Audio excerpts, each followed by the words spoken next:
So talking about getting up here. So you actually took the Alcan to get here, Correct. in the middle of a pandemic, in the middle of winter. So, Correct. and it was, I was pretty impressed with just how quickly you knocked that route out. So let's talk about your experience driving through Canada during the pandemic. Um, boy, I had to get a COVID test within 72 hours of going through, and it was debatable whether, like, they would supposedly let residents drive through at the time, but they weren't letting non-residents. It was only if you were essential travel, and if you were returning to Alaska because you lived there, that was considered essential. And but I didn't quite live here, but I did own property here, so it was kind of like, and I really had to get up here, because I had to see the house. And I didn't want to make a trip and have to figure out how to get my Jeep up there. It was just going to be like, I'm just going to drive. I'm going to go for it. And so I packed into my Jeep 5,000 rounds of shotgun shells, because that's what I thought the limit was. 50,000 rifle primers, because that's what the limit was, and 8 pounds of gunpowder, because that's what the limit was, according to the website, and I called the Canadian border, and they said, yeah, that's all right, And so I got there, I showed them my thing and showed them my test, and they're all, do you have any guns in there? You can't bring any gun. Well, I guess you can bring some guns, but I couldn't bring many of my guns. So I shipped my guns all separate. But I did have some ammo. And I wanted to bring as much food as I could, so because I couldn't ship the ammo with the household goods with the guns. That was a huge thing to had to figure out. So I had guns to get up that couldn't be with me. I had ammo that couldn't be with me or the guns, and I had some ammo and some reloading supplies that could be with me. So that was the logistics to try to figure out. But I had my Jeep pretty weighed down with shotgun shells. So I thought that's the most, you can't bring hollow point through at all. Really? Okay. Yeah, so if you have hollow points, they're just illegal in Canada. No go. Okay, so I had to ship those around. Okay. And but shotgun shells I could bring through. I could bring through gunpowder primers within a certain amount of quantities, and they checked me out like crazy at the border. They went through the whole Jeep, and then they're running my record and stuff, and I'm like, oh man, they're not going to let me through. But then they did. And so, but I was for an hour and a half. I was at the border, and they're like, you cannot stop anywhere. You can get gas, but you cannot stop in any places, and I had, I think, either 3 or 5 days that had to be in and out of the country.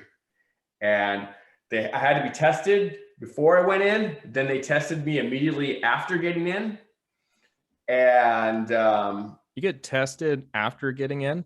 Right. So at the border, they tested me. Wow. So I gave them a test. They tested me at the border.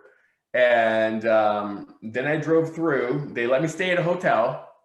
I think I spent 2 or 3 nights there, and just drove. And the highway wasn't that bad. It got a little bit bumpy at times, which was bottoming out my Jeep. It's not meant to carry weight. Yeah. So I bottomed out my fenders a few times, but otherwise it wasn't very snowy or anything too much. And it could have been way worse, but it wasn't bad. I think this was January, February, March. I think it was March or April I was coming up. April it was. Yeah. So, I mean, kind of the time that you came up, I mean, it was kind of a long winter. So yeah, you definitely caught a lot of the winter in there. And that's really good to know, just with conditions of the road, that it's not awful even during the winter time. Yeah. Did you have studs on your tires, or? I didn't. Okay. But what's that? Nope. Go ahead. Okay. If it was snowy, I probably would have wanted studs or something. I know when I was driving my Jeep in Colorado, I was in Colorado for a month or so doing COVID tests on other people for the snowboarding competition. The Jeep with my mud terrain tires didn't like the snow very much at all. Even though I had 4-wheel drive, that thing was sliding around like crazy. It's just so light. So I was a little bit worried about the trip going through Canada. I wasn't sure it was going to happen, but fortunately there was only a little bit of snow when I first got in there, and otherwise not too bad. Yeah, well, that's good then. So for people who are looking at making the move, and for a lot of folks, like Alcan is just kind of the option by default, just because going by ferry, it's going to be more expensive. And if you're flying, then essentially you have to consolidate it down to 2 checked bags and a carry-on. So a lot of people kind of by default end up going on the Alcan. Do you have any tips or advice you'd offer to people looking at going that route? Yeah, the extra, I think it was you that told me to put an extra 5 gallons of gas, have some extra gas with you. And yeah, that was a good idea. I didn't need it, but there were times I thought I was going to need it. And I got down to pretty close to E. So doing that highway, the gas stations are just very spread out. And you may think you have a gas station that you can go to because it's showing on your GPS, and you go there and it's closed. And there might be other ones. Unfortunately, there were other ones that weren't on the GPS. So gas up when you can. Make sure you've got a half tank always, and that should get you through. But I was very cautious at first, and I was like, no big deal, no big deal. But towards the end, it got a little dicey. But luckily, I had the extra gas. I didn't need it, but yeah, it's like you don't need it until you need it, and that point, like you really need it. right. Yeah. I mean, another thing to keep in mind too. This at least was my experience. One of the times I drove the Alcan, there was a gas station there. I can't remember which one it was, but essentially they were mixing water in with their gas to make it last a little bit longer. And yeah, obviously your car's not designed to run on water, so that didn't work so well, and our efficiency wasn't as good. So yeah, to bring extra gas, you just don't know. Right.